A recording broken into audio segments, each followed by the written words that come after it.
अगर देविका यहाँ नहीं होती तो पता नहीं मैं इस मुसीबत से कैसे बाहर निकलता। मुझे और देविका को लगता है कि दीपा और शशांक एक साथ बहुत सुखी रहेंगे। कोई जरूरत नहीं है उसे दीपा की भलाई सोचने की। अभी दीपा के माँ बाप जिंदा हैं।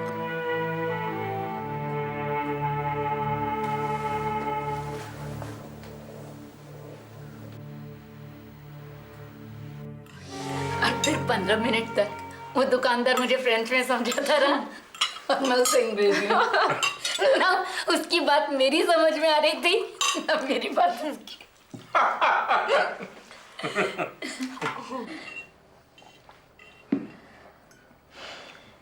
सच, घर से दूर अकेले रहना कितना मुश्किल होता है।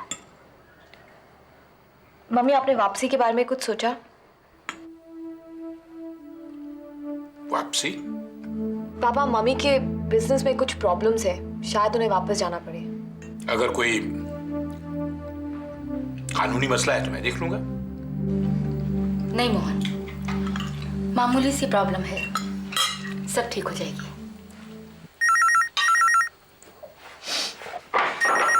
Excuse me. Hello. Hello MK, खाना ठंडा हो रहा है। खाना? ओ, मैं तो बिल्कुल भूल ही गया था। वो आज सब लोग घर पे थे तो मैंने खाना ही खा लिया। I am very sorry, I am really very sorry.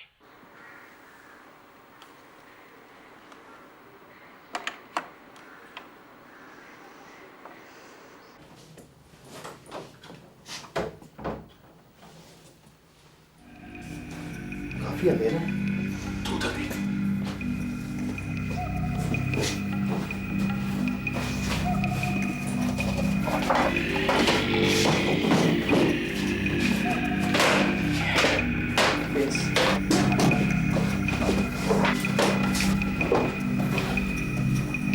यार प्रभाकर, कमरा तो बिल्कुल खंडर लग रहा है।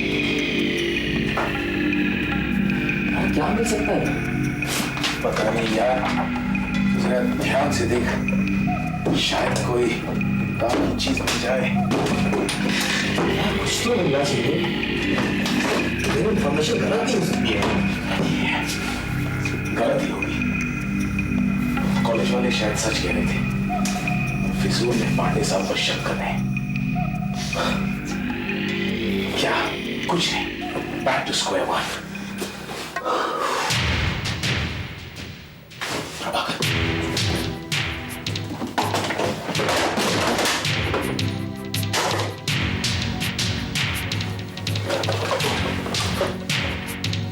कॉलेज प्रिंसिपल, वीडियो कैमरा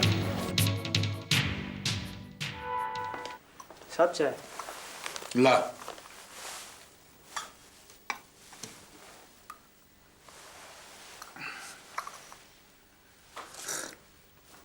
वाह वाह, अदरक वाली चाय किसने बनाई? जी मैम सामने। अच्छा। Good morning. गुड मॉर्निंग, बैठिए। आज एक अरसे बाद मैं अदरक की चाय पी रहा हूं। अब से आप हर रोज यही चाय पिएंगे।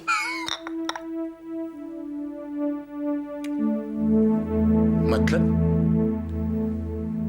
मैंने सोच लिया है मोहन कि अब मेरे लिए पेरिस में अकेले रहना मुमकिन नहीं है, और फिर अपना घर रहते हुए मैं अकेली क्यों रहूं? दीपा भी बड़ी हो चुकी है, उसको भी मेरी जरूरत है। झूठ मत बोलो। दीपा को तुम्हारी नहीं, तुम्हें दीपा की और इस घर की जरूरत है। सो तो है, पर मुझे जितनी इस घर की जरूरत है उतनी ही इस घर को मेरी भी है। इस घर को तुम्हारी जरूरत नहीं है और ना ही मुझे तुम्हारी जरूरत है। सोच लीजिए मोहन, क्या वाकई आपको मेरी जरूरत नहीं है? तुम्हें डाइवोर्स के पेपर्स तो मिल चुके होंगे ना?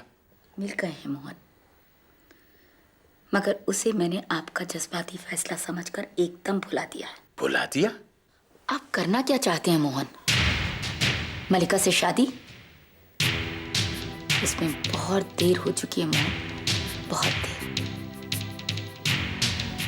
गुजरे वक्त के पीछे दौड़ने की कोशिश करेंगे तो मुंह के बल गिरेंगे। 11 साल पहले की गई बेवकूफियों को दोहराने की इजाजत जिंदगी ना आपको देगी और ना मुझे। आज ना तो पेरिस में मैं अकेली रह सकती हूँ और ना ही मुझे अनदेखा कर आप ही कोई कदम उठा सकते हैं। मुझे ऐसा नहीं लगता, तुम्हें लगता होगा। ठंडे दिमाग से सोचिए मोहन, आपको भी लगने लगेगा। मैम साहब, आपको दीपा मैम साहब बुला रही हैं। आती हूँ।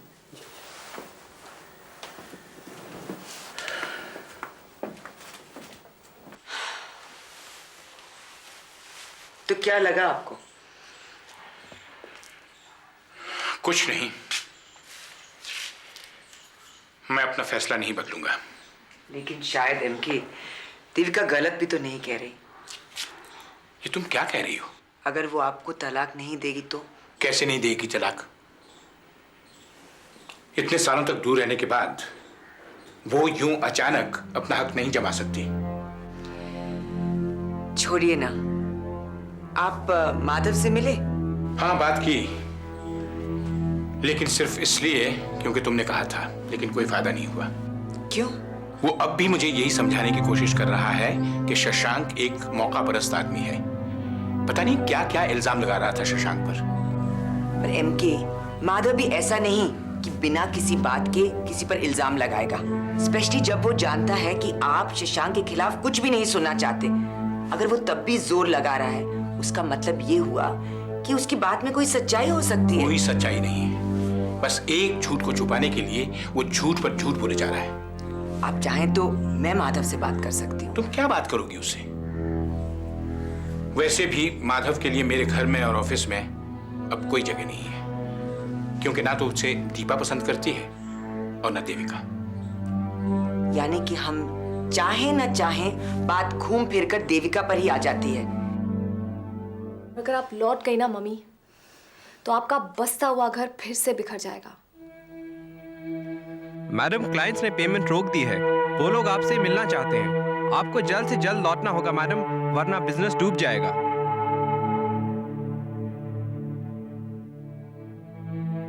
अपने बिखरे हुए घर को फिर से बसाने की कोशिश कीजिए प्लीज।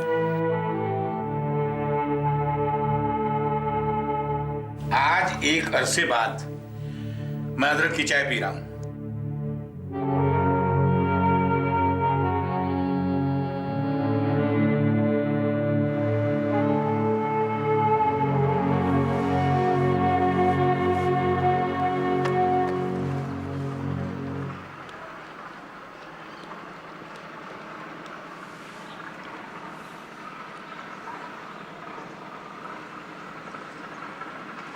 Hello mister Shrivastava. तुम मुझे गलत समझ रही हो। मैं सिर्फ ये कहना चाह रहा था कि माधव ने ठीक नहीं किया, इसलिए मेरे घर में उसके लिए कोई जगह नहीं है। पता नहीं एमके, हमारी जिंदगी कहाँ जा रही है। मल्लिका, इस वक्त मुझे तुम्हारे साथ की जरूरत है। देविका का वापस जाने का कोई इरादा नहीं लग रहा, जबकि उसके मैनेजर के कई फोन आ चुके हैं। मुझे लग रहा था कि देविका के आने से सारी बातें साफ हो जाएंगी, पर अब सब कुछ और उलझता जा रहा है। अब ऐसे में तुम भी मेरी परेशानी और बढ़ाओगी तो? मैं आपकी परेशानी नहीं बढ़ा रही एमके, मैं सिर्फ आपको हकीकत समझाने की कोशिश कर रही हूँ। जब आपको अपने घर में सुख मिल रहा है तो क्या ये सब ठीक है? क्या फिर दीपा आपसे दूर नहीं चली जाएगी? कुछ नहीं होगा, कुछ नहीं होगा। मैं आज ही देविका से बात करता हूं, बस तुम मेरे साथ रहो। इतना बेरहम कत्ल, और माधव ने उस लड़की को मेंटल हॉस्पिटल शिफ्ट करवा दिया। शशांक, इस लड़की को तो मौत की सजा मिलनी चाहिए। माधव ने जो अदालत में कहा, he had a point Deepa. अब हमें ये सोचना है कि अगली हियरिंग में हम कोई पॉइंट मिस आउट ना कर जाए। माधव का पहला सवाल होगा मोटिव। और हम लोग अभी तक ये फिगर आउट नहीं कर पाए हैं कि इस कत्ल का मोटिव क्या हो सकता है। शायद माया और मोहित की मोहब्बत। मोहब्बत? शशांक, ये बात तो सभी जानते हैं कि माया और मोहित एक दूसरे से प्यार करते थे। तो हो सकता है कि इन दोनों की हरकतों की वजह से प्रोफेसर पांडे की बदनामी हो रही हो, और हो सकता है इसी वजह से उन्होंने मोहित को घर से बाहर निकाला हो, और हो सकता है कि यही उनकी मौत का मोटिव रहा हो। अदालत क्या हो सकता है मैं नहीं दीपा, क्या हुआ में दिलचस्पी रखती है।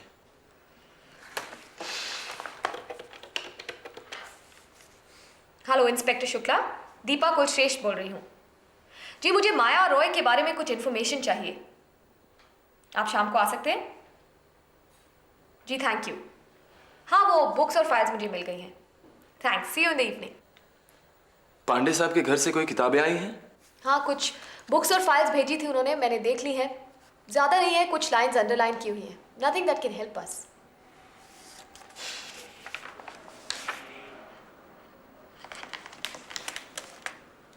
शशांक, ये क्या है? क्या है?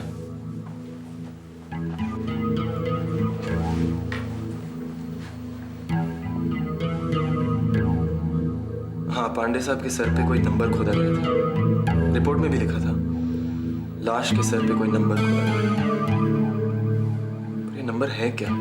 PSY 1038। ये तो किसी फाइल का नंबर लगता है। उस बॉक्स में भी जो फाइल्स और बुक्स है सब नंबर्ड है। अच्छा,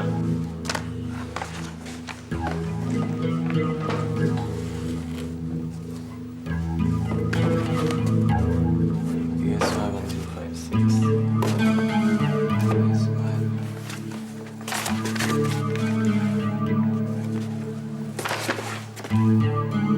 PSY 1038। That's the one.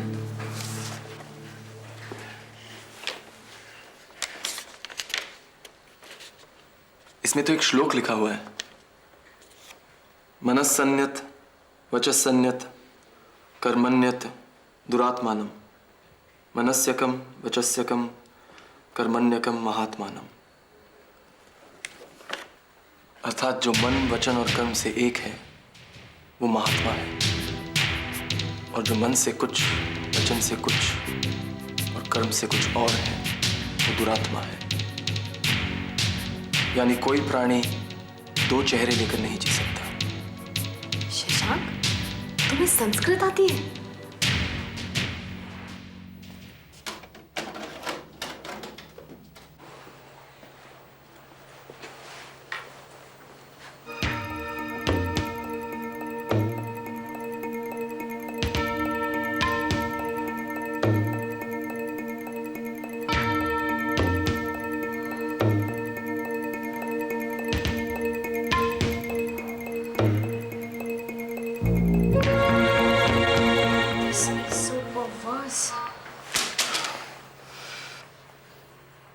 कौन सोच सकता है कॉलेज का प्रिंसिपल ऐसी घिनौनी हरकत कर सकता है? पर क्या इस वीडियो टेप को अदालत में पेश किया जा सकता है? क्यों? क्यों नहीं किया जा सकता? किया जा सकता है, पर यह टेप एक बहुत ही अहम सबूत है। इसे अदालत में पेश करने से पहले हमें एक बार सोच लेना चाहिए, क्या ये ठीक होगा? क्यों ठीक नहीं होगा? कुसुम, किसी एक आदमी की करतूत की वजह से पूरे कॉलेज का नाम मिट्टी में नहीं मिलना चाहिए। अगर ये टेप अदालत में पेश की गई तो कौन माँ बाप अपनी बेटी को उस कॉलेज में भेजेंगे? यानी तुम इसे अदालत में पेश नहीं करोगे? करूंगा, बहुत जरूरत पड़ी तो ही करूंगा। कोई प्राणी दो चेहरे लेकर नहीं जी सकता। शशांक, तुम्हें संस्कृत आती है? शशांक, दूसरा चेहरा सामने आने का वक्त करीब आ रहा है। कोई प्राणी दो चेहरे लेकर नहीं जी सकता। तुम्हें भी अपने दूसरे चेहरे को बेनकाब करना होगा। शशांक, आखिर इस श्लोक का क्या मतलब हुआ? ये दोगली जिंदगी कौन जी रहा था, माया या प्रोफेसर पांडे? अब हमें ये सिर्फ माया बता सकती है।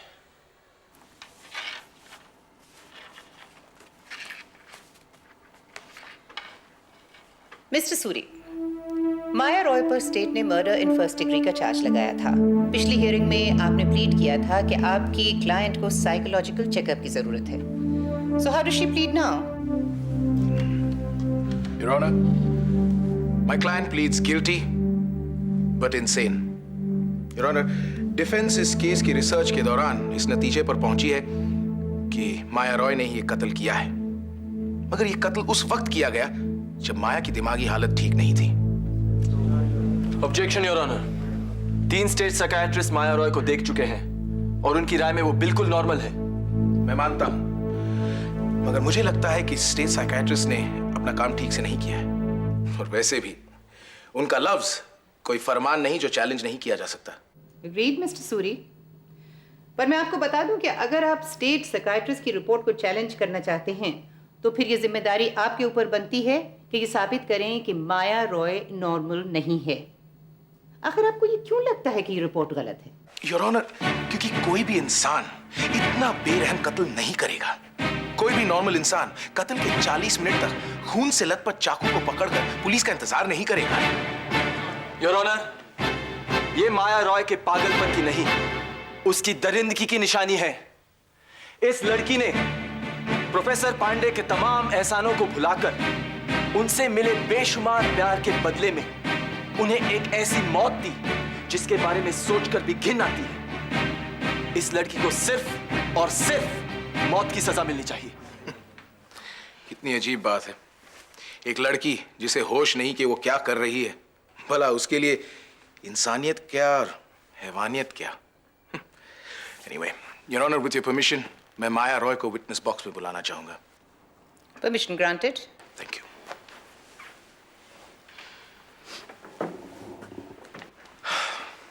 माया, उस रात तुमको, सिमी और विक्रम, तुम तीनों को पांडे साहब के घर जाना था ना? जी। क्या वो दोनों आए थे? नहीं। तो फिर तुमने क्या किया? मैं वहाँ से निकली और मैं हॉस्टल जा रही थी।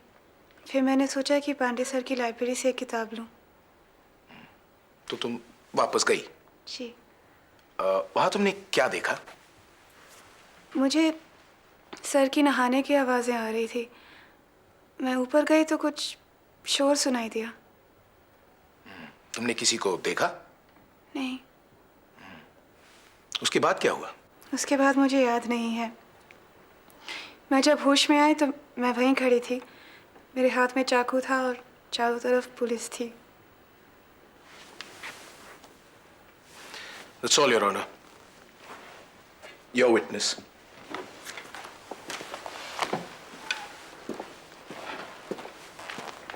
माया, तुमने अभी कहा कि जब तुम वापस आई थी तो तुम्हें प्रोफेसर साहब के नहाने की आवाज आई। जी। तुमने अपने जूते क्यों उतारे? मैंने सोचा कि अगर सर ने मुझे देखा तो वो नाराज हो जाएंगे। माया, तुम्हें किताबों का बहुत शौक है। जी। और तुम्हें जो लाइन पसंद आती है उसे तुम किताब में अंडरलाइन कर देती हो। जी, कभी कभार। क्या तुम इस किताब को पहचानती हो? ये एक ग्रंथ है। जी, ये तो सर की लाइब्रेरी की किताब है। क्या तुमने इस किताब में कोई लाइन अंडरलाइन की थी? बोलो माया, क्या तुमने इस किताब में से इस श्लोक को अंडरलाइन नहीं किया था?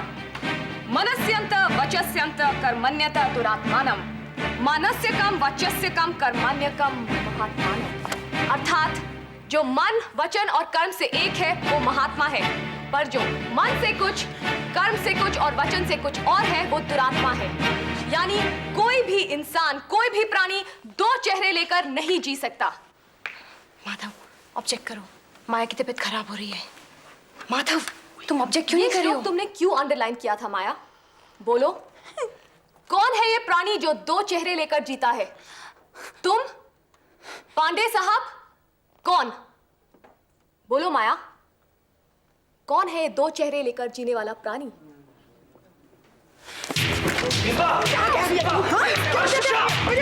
माया छोड़ दो। वर्षा, माया छोड़ दो। वर्षा, वर्षा छोड़ो माया। वर्षा छोड़ो।